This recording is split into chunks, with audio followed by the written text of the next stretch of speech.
Well, good morning, everybody.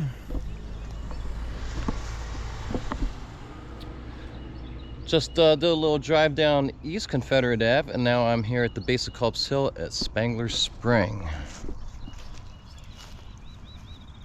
Loving the fact that it is also springtime. Loving all the sounds of the birds. The brutal cold of the winter is done. Just give you a real quick look at the spring itself. Now, what you see in front of you has, of course, been built after the war. I forget exactly when this monument was made. Quite a while ago, it probably says somewhere. The spring is somewhere down in there, underneath that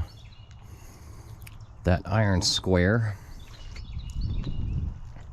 Not much to look at, to be honest, but you know, glad they made the little mini monument.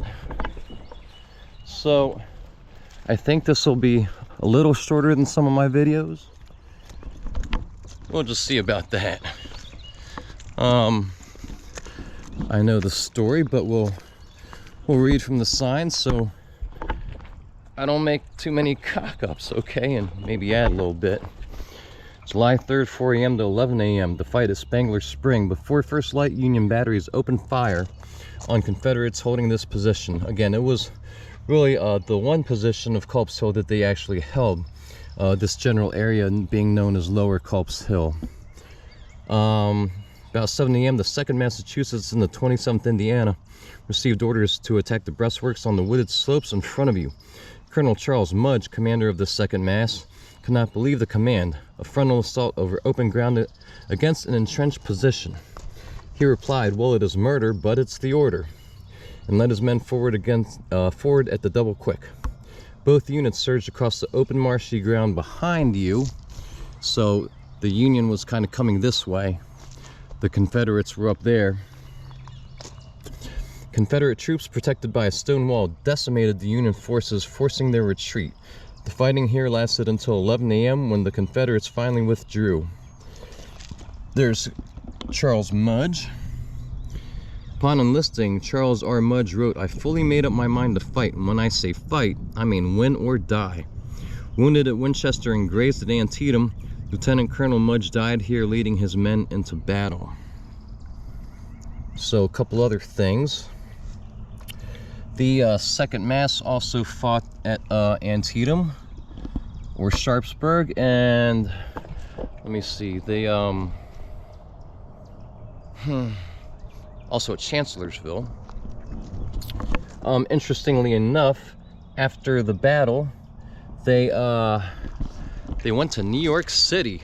Was one of their next orders, and the reason why they had to go to New York City of all places during the Civil War was, of course, to try and quell the draft riots. Something I brought up a couple times, and I'd like to go into more detail with you guys soon. A couple other things the sign does not tell you. 4 a.m. to 11 a.m. while the fighting Culp's Hill began on the night of the 2nd, on the morning of the 3rd, for those 7 hours, that actually constituted the longest fighting during the Battle of Gettysburg. The longest uninterrupted fighting occurred here at Culp's Hill for 7 hours straight. He mentions that Mudge died during this fight, and that's true, of course. He was shot just below the throat, and what it doesn't tell you is that he was only 23 years old. 23 years old, so you know, again, we're talking about bravery that most of us today can't even comprehend.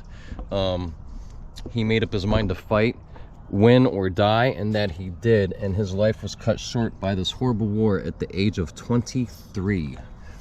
Real quickly, I'm also going to take you up this hill.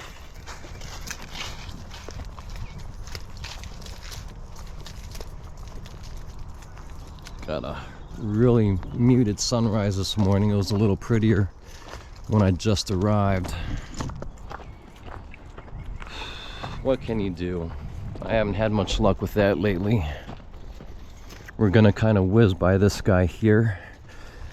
odd, very effing odd that people leave stones. I just don't get that. But then again, I kind of get that, because sometimes I don't have anything to leave, but I want to leave something, you know.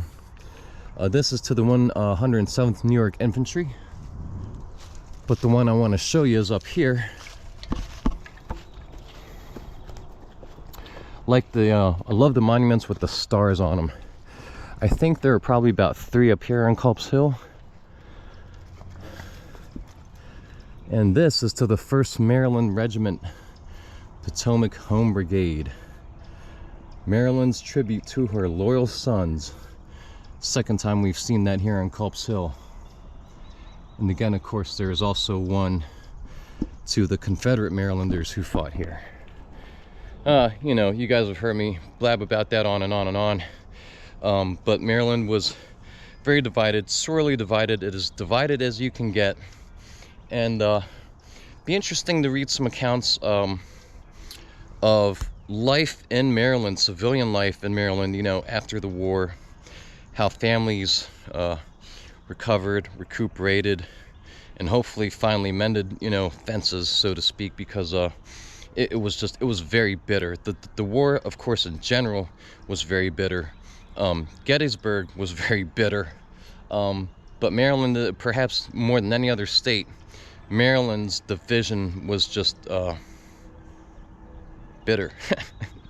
Extremely divisive. And it just, I think reading up on what literature may exist about civilian life in Maryland afterwards, in places like Baltimore, would be really interesting. I'll have to see if I can get some books to talk about that a little bit. Anyways, guys, I'm off. I'm gonna get a little power walk in around the hill, and we'll see you again soon. Toodles.